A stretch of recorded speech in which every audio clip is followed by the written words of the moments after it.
P. Allen Smith's Garden to Table is brought to you by the Berry family of nurseries, growers of edibles, hardy trees and shrubs, and fresh holiday greenery.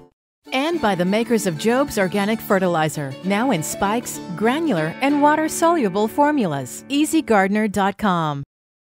Great food and fun for a wonderful weekend getaway coming up right after this.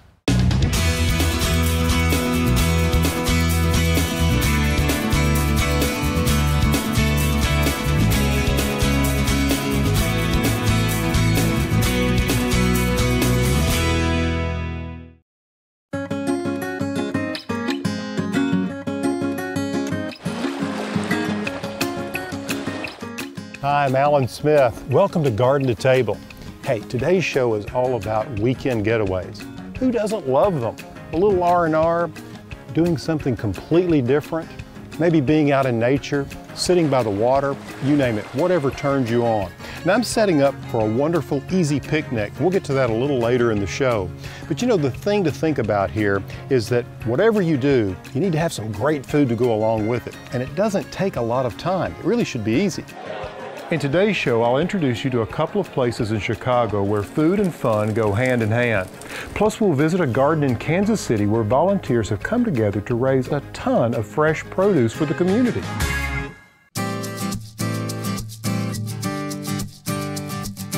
I love picnics, and I'm sure you do too. On a beautiful day like this, why not? When I prepare for a picnic, there are a few things that I keep in mind. For instance, I like to use an insect repellent and spray the ground first. Secondly, I use a piece of cloth or a blanket to set things on. I like to really cut down on waste. For instance, take this old picnic hamper that I found at a second-hand store. It's come in handy many, many times. In it, rather than bringing paper plates and paper towels, I've got a few linen napkins, and rather than having plates, I actually like to take fruit jars like this. Chicken salad, pasta salad, and hey, what about some fresh fruit salad? So here you have all the makings of a very simple picnic, and by storing them in these fruit jars, well, it makes it really easy. Of course, you got to throw in something to drink, so I've got some bottled water and some flatware. I don't want to use the disposable, so I bring some from home. I can clean it up later. You know, I keep a cooler in the car to store this until I find my perfect picnic spot. And you can also use some of those little ice packs to keep things chilled if it's going to be a little while before you eat. And also, when it comes to bread, I take a basket and then just take some foil and wrap up English muffins, biscuits, whatever I might want to serve with this. This keeps them from drying out or from getting soggy. Of course, the thing that makes this so easy is that you can prepare individual servings for everyone who's going to be at your picnic. And what a great way and an easy way to be outdoors and enjoy nature.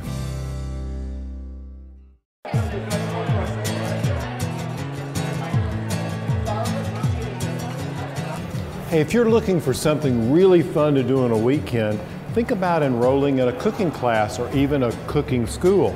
I'm here in Chicago at the largest cooking school called the Chopping Block. It's a lot of fun. I'm here to demo a couple of really simple yet tasty recipes. Then I'm going to turn it over to the chefs, and they're using some of the best, freshest ingredients. What could be better than for us all to get together as friends and have a meal together and it have come out of the garden. Skin of the orange, drop it in there. I love to take, bonding some of our... You know, joining a cooking class isn't just about getting together and making someone's recipes. It's a great way to spend time with a loved one or a friend, and the perfect way to check out all the local culture and meet some new people. You can actually learn techniques that are helpful in the kitchen. Plus, you won't have to purchase any ingredients or clean up the dishes, and that's always a plus. And my favorite part is getting to taste all that delicious food.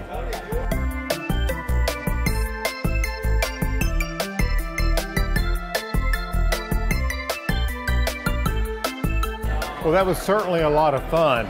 So why don't we check in with Chef Walton over at the Market House. He's got some great things cooking up over there. Chef Scott Walton knows how important it is to be aware of where your food comes from by purchasing fresh meat and produce locally, even growing some of his own. Scott demonstrates how to make this delicious recipe with locally raised chicken and fresh vegetables straight from his own rooftop garden.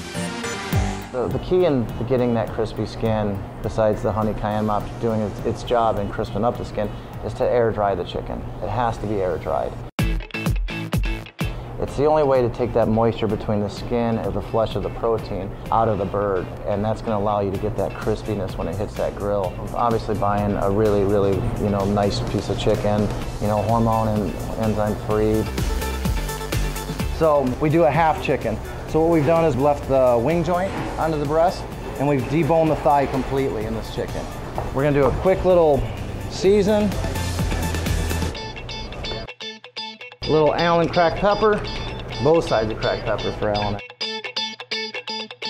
We're just gonna do a little touch of olive oil on both sides. Skin side down. This is what you're looking for. It's that crispiness of the skin because we air dried it for those 4 to 5 days.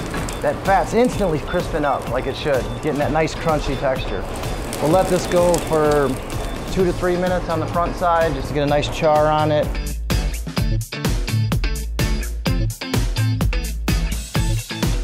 We'll just get a nice little mark and a sear on the bottom side of the flesh skin, not overly on the flesh side, because I don't want to dry out that protein. Then we're going to go into the pan. The honey and the chicken consomme or chicken stock or veg stock, whatever you choose to use, is actually going to naturally baste inside the pan in the oven. It's a very simple mop. It's 4 spices, lemon juice, and honey. But I think the technique is the most important part of this whole chicken dish, is toasting those spices. So in a pretty hot pan over medium-high heat, we're going to start toasting these seeds. What this is going to do is actually bring out the essential oils. This is about a 1/2 cup of coriander seed. Right here we have about a 1/4 cup of cumin seed. And once you'll be able to smell it, and you can hear it a little bit. The oil's starting to come out and toast up again. What it's doing is releasing those essential oils in the pan, which is going to start perfuming the honey cayenne mop. This is going to take 30 to 40 seconds. Now you're really starting to get that smell coming off of it. Once you get that smell, you're going to add your dried spices, which is the cayenne and the paprika. Even though these are dried as well, all herbs and spices that are dried have essential oils in them. And the perfume of the spices just lights up the kitchen. I mean, and you really, the nose will tell you when the spices are toasted. And that's it. Once you get the nose and the perfume off of it, you want to shut it down. What we're going to do, everybody probably knows what this is your coffee grinder. We actually in the restaurant use this as a spice grinder.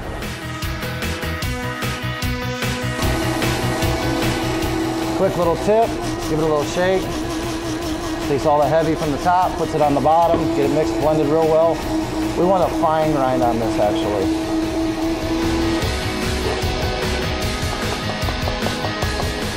Perfect. See what you're looking for in here is that there's not any large pieces. Going in with 1 cup of Meyer lemon juice, 1 quart of Indiana honey. That's where I'm from, that's why it's Indiana honey. A couple pinches of kosher salt, a little cracked pepper. I know Alan loves his cracked peppercorn. And then we're just gonna whisk this together. Just be careful because the honey's a little thick, it's a little messy, but slowly the lemon juice is gonna thin it out a little bit. Give it a little quick taste, make sure we're seasoned right. Oh, money, spot on. We'll get a little of our honey cayenne mop in our pan. There's just a little clarified chicken stock in there. So we'll go in our pan, just put a little bit of fresh parsley in it, and let's go to the oven with it. Home oven, I would say, 400, 425, quick tip. The sugars are gonna caramelize rather quickly. They're gonna kind of foam up and go around the chicken. So if you're worried about your oven or your stove at home, put a pan underneath this pan. So if there's any boil over, it's not gonna burn on the bottom of your stove. You have this really, really rich and crispy chicken with all those really intense spices. You need something to cut through that. So just a nice little bistro salad, if you can get some fresh arugula at your market or your farmer's market, and then maybe just a little fresh lemon vinaigrette to finish it off. We serve ours with a little candied lemon to give it another note, a little bitterness out of the lemon, a few local potatoes, and that's it.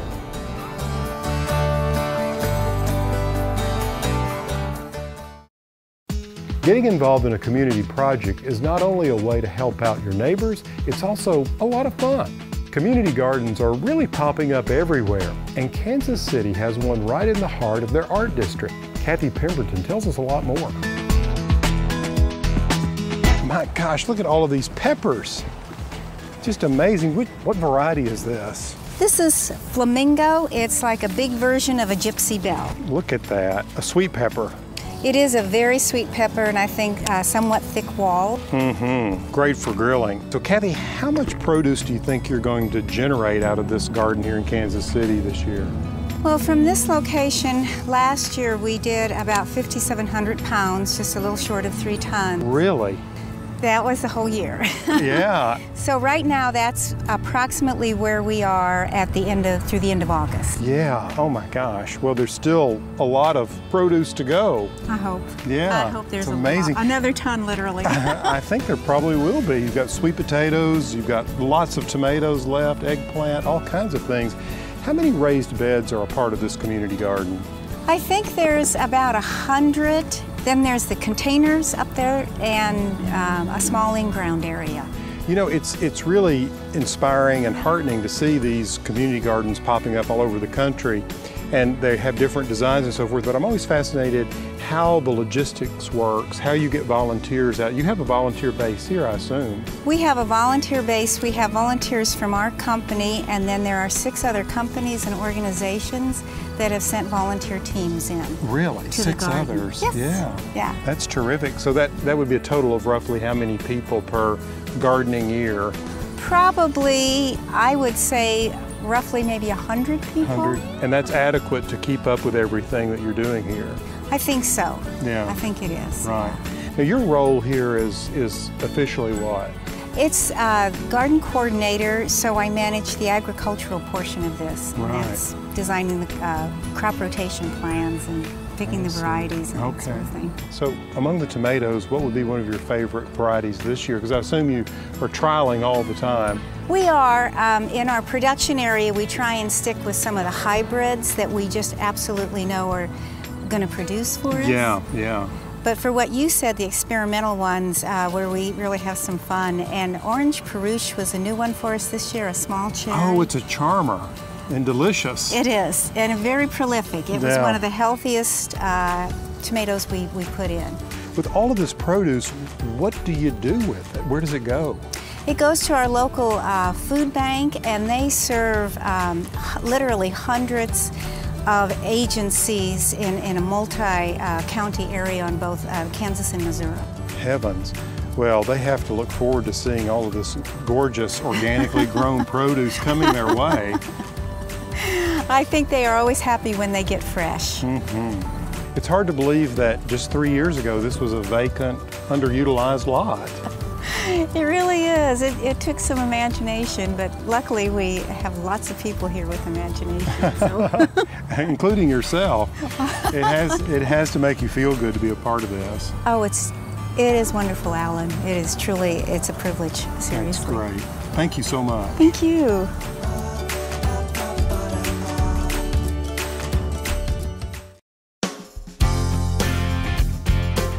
One of the thrilling things for me about growing a few plants in my vegetable garden is the abundance, the amount of vegetables that you can get from just a few plants or a small area. Take, for instance, these peppers. These are cayenne peppers. 12 pounds of peppers picked off of 8 plants in one picking. It's quite an amazing yield, wouldn't you say? But you know, for me, that's a problem because I'm a guy who doesn't like to waste anything. So what am I going to do with all of these peppers? Well, I love pepper sauce, and there's so many different recipes out there. But what I wanted to do today is just share a really basic one with you where you can take advantage of these peppers and some of the others that I grew in the garden, make something delicious that you can share with friends, and you can enjoy the flavor throughout the entire year. All right, to get started, it's really simple. You just want to make sure that your jars and closures are clean. What I mean by a closure, that would be the ring and the lid that goes on top of these canning jars. Next, place a rack in the bottom of a boiling water canner and set your jars on top of that. Then add water to the jars until the jars are 2/3 full. And add water to the canner. And then you want to heat this to 180 degrees Fahrenheit but you don't want it to boil. You see what you're doing here is you're just sterilizing the jars. Now you're going to want to do the same thing with the lids and the rings, so place them in a saucepan and cover them with water and heat them to 180 degrees. Now through this process, you just want to keep the lids and the jars hot until you're ready to use them. Now for the fun part, the recipe. Now you can be creative with this, but I want to share this recipe with you because it really works. And it's because I have these certain peppers in my garden. But just remember, you can come up with any kind of ratio you like. It depends on how much heat you like with your pepper sauce. So what I'm doing here is I'm taking some cayenne peppers. Here they are. You can see we have lots of them. And I have a generous 2-cup portion here, and I've just coarsely chopped these, almost just cut them in half. And then this is the hot cherry pepper. You can see those here, beautiful. I've got 3 cups of those. And then this is the mildest of the peppers. This is a banana pepper, and I have 6 cups of banana peppers. So you can see the colors here are really quite beautiful. Now the other part of this recipe is the solution, the vinegar solution that you pour over them. You see I use 6 cups of vinegar, 2 cups of water, and 3 cloves of crushed garlic. You see what happens is the garlic infuses into this water and vinegar solution. Gives it a nice little touch. And then what we're going to do is we're going to pour that over these peppers and fill up the jars. So you'll see in here that it's really hot and steamy, just the way it's supposed to be. And what I'll do is I'll take these jars out one at a time, this handy jar holder. Be careful because it's really hot. You just want to pour the water out of them and then place them over here like this, one at a time. All right, there's the last jar, okay? Now, what we want to do is we want to take these peppers and pack them in. And if you want to, when you're working with peppers, you can use these gloves. It's handy because they're really hot and you don't want to rub your eyes. At this point, I'll handle them because it's just easier. But what I'm going to do is just add a few the cayenne. And basically what you're trying to do is pack them in, pack as many of them in as you can. I like to distribute them equally. Okay, and we'll save a few for maybe the top. Now I'm going to add some of these beautiful banana peppers. And I'm going to cap it with some of these hot cherry peppers. Got a few cayenne left here to go on the top. And then you can take a little spatula and just push them down. All right, now I've packed them down. Now it's just a matter of pouring the vinegar solution over them. This is a handy little device that helps me guide the vinegar in. And here's our vinegar. And so what you want to do is I'll just set this aside and then begin to pour it in like that. You want to bring the vinegar up just about to the top. You want to make sure the peppers are completely covered. That's really all there is to that. You want to just push out as many air bubbles as you can by just taking a plastic spatula like this and push them down. All right, now I'm just going to use these tongs to lift out the lids, and I can place them on there, just like that. Here's another one. Still pretty hot. You can see on the bottom of these there's a rubber seal, and that's what's important here because you want to make sure that that seal is set. So I'm getting them all evened up. Okay, next I have these screw bands that go over the top, and you just want to tighten those down just to where it's tight to the touch. You don't want to crank them down too much, and this will make sure that you get a nice seal. It's back in the bath they go. And here's the last one going in. The water's still pretty hot. Now what you want to do is you want to raise the water level to 1 inch above the jars, the top of the jars. So I'm getting that water level up. And I'm going to bring this to a boil, and this needs to boil for 10 minutes. Then I can turn the heat off and I can set the jars out. So here we go.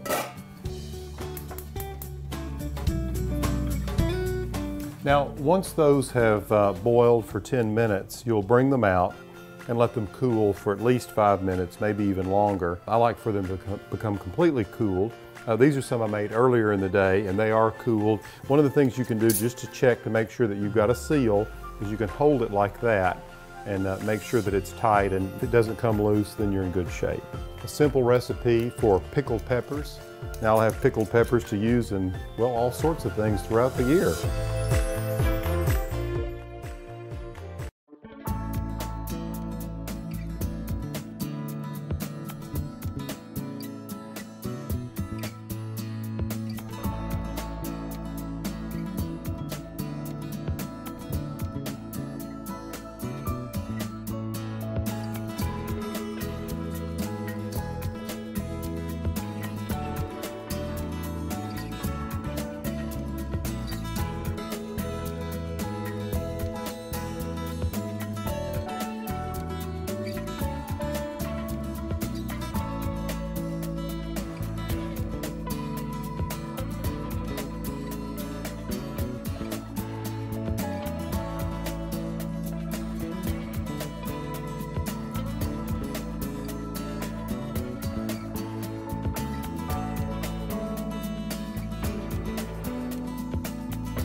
P. Allen Smith's Garden to Table is brought to you by the Berry family of nurseries, growers of edibles, hardy trees and shrubs, and fresh holiday greenery. And by the makers of Job's Organic Fertilizer, now in spikes, granular, and water-soluble formulas. EasyGardener.com. More information on today's topic and other topics covered in this series can be found at pallensmith.com.